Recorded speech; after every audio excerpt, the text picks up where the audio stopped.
If you are the type of person who notices the slightest shift in someone's tone, people might tell you that you think too much. You walk into a room, and before anyone has even spoken, you already know the atmosphere is heavy. You notice the way a friend puts their bag down on the table. You stare at a text message that ends with a period instead of an emoji, and suddenly your brain starts racing, trying to figure out what you did wrong.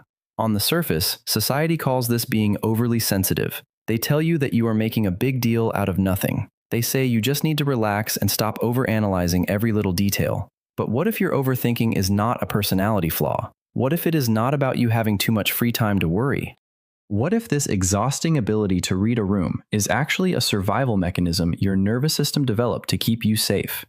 Have you ever noticed how quickly your body reacts before your logical brain can even process the situation? Someone's voice drops half an octave, or their shoulders tense up, and immediately your own chest tightens. You feel a sudden drop in your stomach.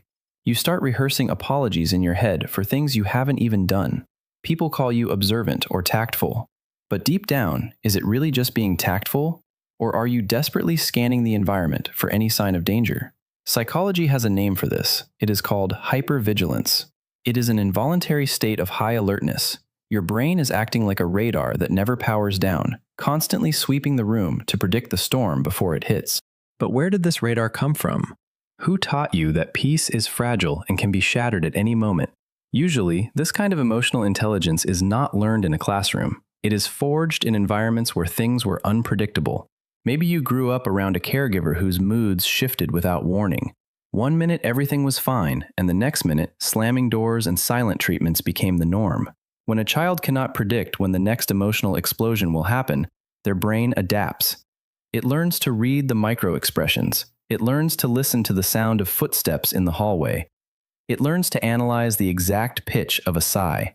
You became an expert at reading people because back then, missing a subtle cue meant you might get hurt.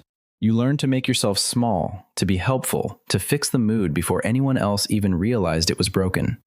And now, you carry that same old survival map into your adult relationships, even when the territory is safe. You find yourself sitting at a dinner table, pretending to smile and filling in the awkward silences because the quiet makes you feel like something terrible is about to happen. You apologize when someone bumps into you. You say that it is okay when it is clearly not okay, just to avoid any chance of conflict. People might praise you for being such an empathetic and easygoing friend, but they do not see the exhaustion behind it. They do not see how much energy it takes to constantly monitor the emotional temperature of everyone around you. Think about what happens after you come home from a social event. Even if you didn't talk much, even if you just sat there quietly, you feel completely drained. You walk through your front door, put your phone face down on the table, and you just want the world to stay outside. You turn off the lights and lie in the dark, craving absolute silence. People might think you are extremely introverted, or that you simply do not like being around others. But it is not that you hate people. It is that your nervous system is completely overwhelmed. This is called emotional contagion. Because your radar is so finely tuned, you unintentionally absorb the emotions of everyone in the room like a sponge.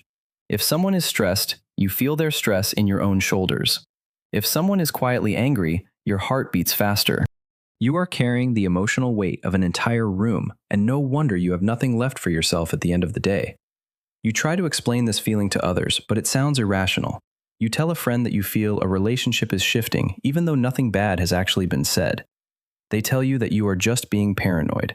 But a few weeks later, exactly what you predicted comes true. Your body knew the truth before your prefrontal cortex could articulate it. Trauma neuroscience shows that emotional memories are stored differently in the brain. Your nervous system recognizes the subtle patterns of withdrawal or anger long before there is any logical proof. You feel the answer before you can argue for it. But this incredible intuition comes with a heavy price.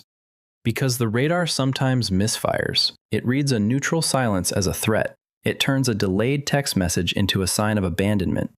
And suddenly, you are fighting a ghost from your past, projected onto someone who is just busy at work. What makes this even more exhausting is that you are probably incredibly self-aware. You are the therapist of your friend group. You can sit in a coffee shop and explain your own psychological patterns with perfect clarity. You know exactly why you push people away. You can trace your fear of abandonment back to its exact origin. People listen to you and think you have it all figured out.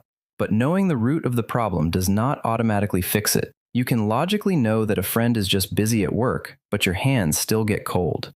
You can tell yourself that you are safe now, but your stomach still ties itself into knots when you hear a loud noise or a sudden change in tone. This gap between knowing and feeling is one of the most quietly devastating things about this kind of intelligence. Your logical brain, the prefrontal cortex, has moved on, but your nervous system is still trapped in the past, reacting to an old script. Because your body is so used to chaos, calm actually feels dangerous. When things are going perfectly well in a relationship or at your job, a strange anxiety starts to creep in. You think to yourself that this is too good to be true. You start waiting for the other shoe to drop. And sometimes, when the waiting becomes too agonizing, you drop it yourself. You pick a fight over a meaningless text message.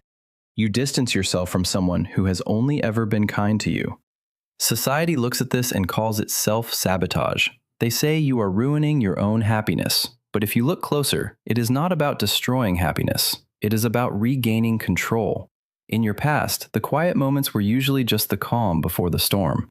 By creating the storm yourself, at least you are not caught off guard. You are choosing a familiar pain over an unpredictable one.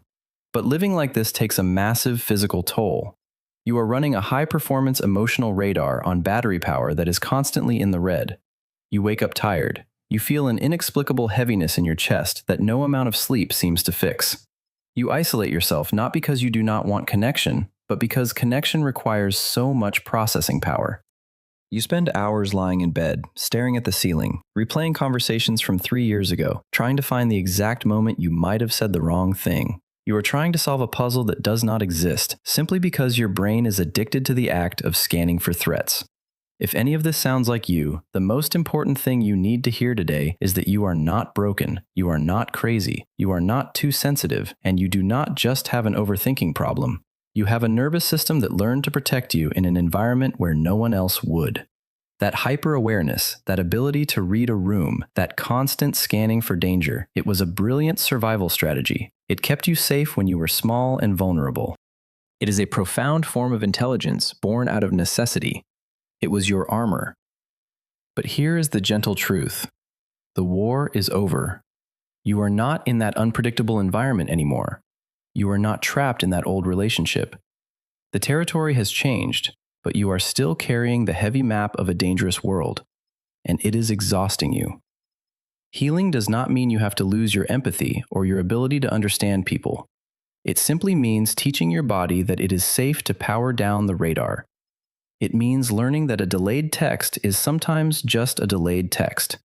A sigh is sometimes just a heavy breath. Not every silence is a punishment. Not every closed door means someone is leaving forever.